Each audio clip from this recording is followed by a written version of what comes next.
Good morning, everyone. My name is Woody Woodruff, and I do hope you read or will read the letter from Nicolay that is on your table. This young mother has something powerful to say. They typically ask someone whose life was profoundly changed by the great work of Hand in Hand Ministries to share their story at this event. But Nicolay couldn't make it, so I'm here to tell you mine. I am a victim of Harry Borders.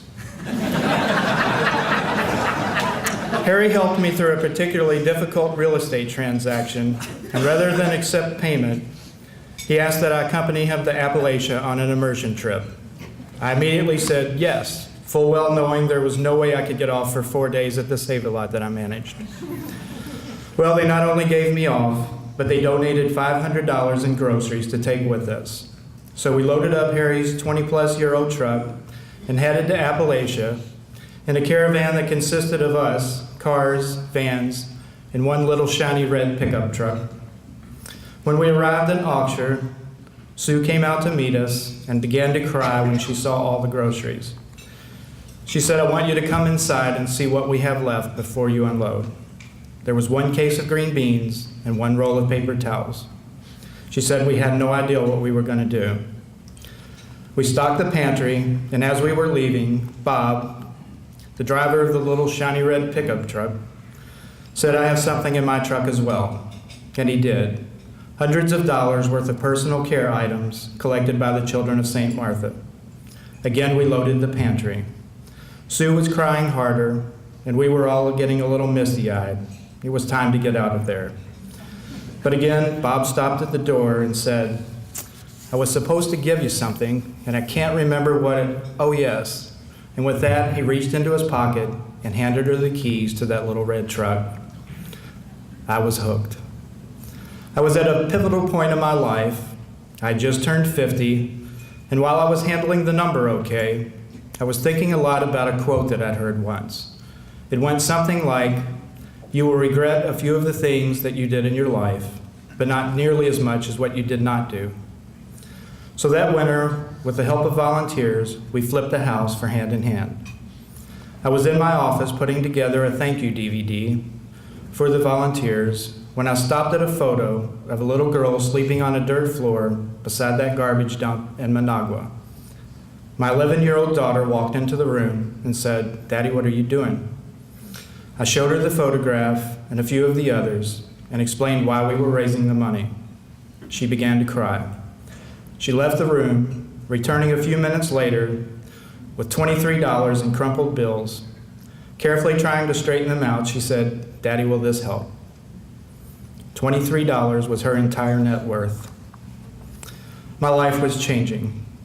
I can say with some degree of accuracy, at that time in my life, I'd been as far north as Indianapolis, as far south as Gatlinburg, and as far west as 27th and Broadway.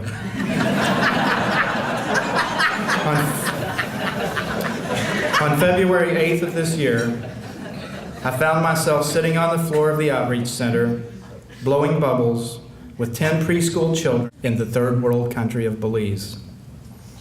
In return, the children taught me a local word, huppa bubba.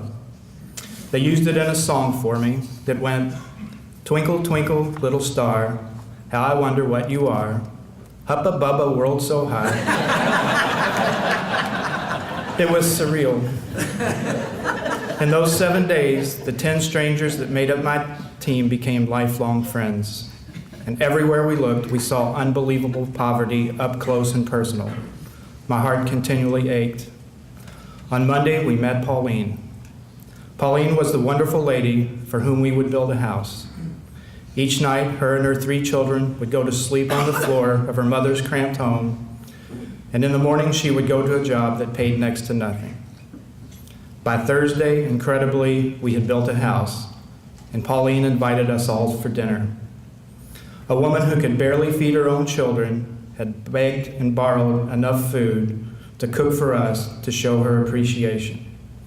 It was humbling. I came to find that though they lacked adequate housing, food, and medical care, these Belizeans were poor in absolutely nothing else. On Friday morning, we all gathered at the house for the blessing. And as we were stepping in, Harry walked by and pressed something into my hand and said, "You do this." Inside the house, we all prayed, and anyone who had something to say could do so.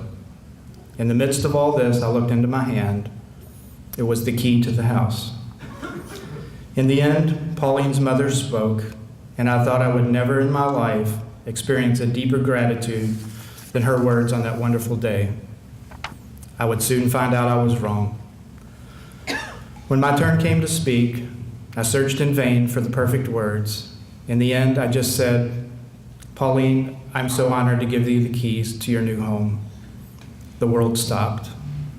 She turned and fell into my arms.